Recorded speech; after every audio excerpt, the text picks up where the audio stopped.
नमस्कार सोरों की जनता जनार्दन, माता बहनें और सभी बुजुर्ग बंधुओं,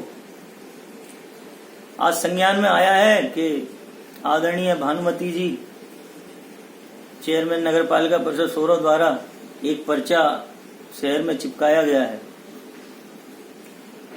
प्रसन्नता का विषय है और इसीलिए हम भी अपना पक्ष आपके सम्मुख रख रहे हैं और साथ ही साथ चेयरमैन साहिबा से ये कहना चाह रहे हैं कि आप ये जो काल्पनिक विषय उठा रही हैं, इन विषयों पे आपकी कौन विश्वास करेगा, क्योंकि सोरो नगर में बच्चे बच्चे को भी आपकी सारी स्थितियां पता हैं।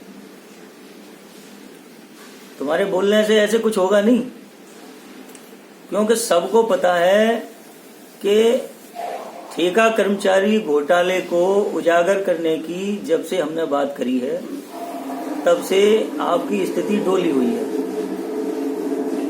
कभी आप अनुसूचित एक्ट लगवाने के प्रयास कर रही हैं, कभी पर्चे कर रही हैं, समझे।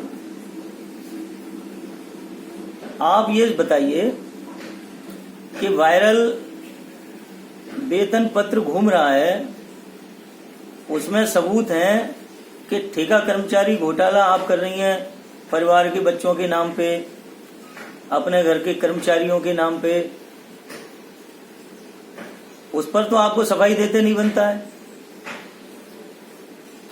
और दोष दे रही हैं हमको कि हम लोग विकास विरोधी हैं। अगर हम विकास विरोधी होते तो याद है पहला दिन, पहली बैठक, जिस बैठक में सभी लोग आपका विरोध कर रहे थे और अमित मिश्रा ने ही सबसे पहले आपका सम्मान स्वीकार किया था, आपकी बैठक में गए थे। आपको पता है 3 साल में सबसे ज्यादा कीमती प्रस्ताव अमित मिश्रा ने ही दिए हैं सोरों के विकास के लिए, और आप अपने फेलियर को टालने के लिए हमको कह रही हैं कि हम आपसे विकास नहीं होने दे रहे हैं।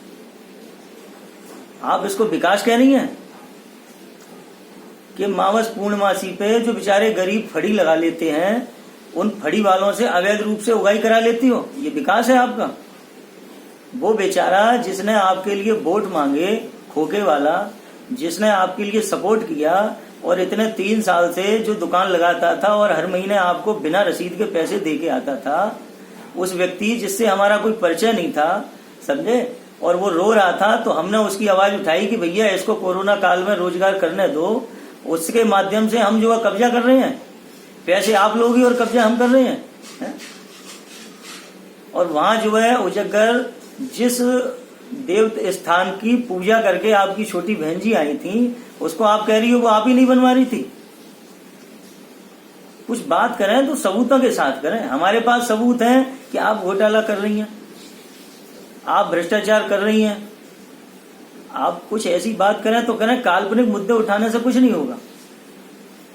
और चीजें तो ये जो हम कर रहे हैं ना, जिससे आप तिल मिला रही हैं, जिससे आप घबरा रही हैं, ये तो हम फिर भी करेंगे लिखा पढ़ी। आप कितने भी अनुसूचित एक्ट लगवा दो, चाहे कितनी भी जो है लिखा पढ़ी कर दो या पर्चाबाजी कर दो या कुछ भी कर दो, आप तो जब तक हम जिंदा रहेंगे हम भ्रष्टाचार के विरुद्ध आपकी आवाज उठाएंगे, क्योंकि आपने 3 साल बर्बाद किए हैं हमारे शहर की। मेंबर से लेकर राष्ट्रपति तक की यात्रा आपने तय नहीं करी, हमने करी। दीपक के दौर से इस पार्टी के लिए तन मन धन लुटा के हम लगे हैं, और उसका परिणाम है कि आज आप चेयरमैन बन के बैठी हो और कार्यकर्ताओं को अपमानित कर रही हो 3 साल में, और विकास कुछ कर नहीं रही हो, और फिर हम बात उठा रहे हैं तो हमको दोष दे रही हो। अपने आप को देखो, अपना आत्मनिरीक्षण करो कि गलत कहाँ हो, और सुधर सके तो इस अवस्था में खुद को सुधार लो। वैसे अब उम्मीद कम है, क्योंकि हम तो कहते कहते थक गए, आप में कोई सुधार का भाव नहीं है। जो आपकी बुराई करे, आपसे गलत बातें बोले, और वो आपको पैतरा करने में अगर सहयोग कर रहा है तो वो आपको प्रिय है। और हम बात कर रहे हैं कि सिद्धांतों की, शहर की भलाई की, अपनी जो है छवि सुधारने की, तो उस वो तुमको खराब लग रहा है, क्योंकि तुम्हें छवि से कोई मतलब नहीं है, समझे। 4 लोग भलाई करें उससे कोई मतलब नहीं है, तुमको तो मतलब इससे है कि पैतरा कैसे होगा, और दोष हमको दे रही होगी। हम रुकने वाले नहीं है, हम तो ये लिखा पढ़ी जारी रखेंगे। और आप जब तक जो है कर पाओ तो कर लो, ज्यादा करो तो जो भ्रष्टाचार का पैसा इकट्ठा हो गया है उससे शूटर बुला के हमको गोली मरवा दो। लेकिन हम रुकने वाले नहीं है, हम तो आवाज उठाएंगे। या तो हमारे शहर का भला होता तो भी चलो हम चुप रहते, शहर का भला कुछ करने ही नहीं हो तो हम गुंजाइश देने वाले आपको नहीं है, समझे। केवल भ्रष्टाचार करने के लिए आपको नहीं बिठाया है, शहर का भला करने के लिए बिठाया था और वो भला आप 3 साल में नहीं कर पाई हो।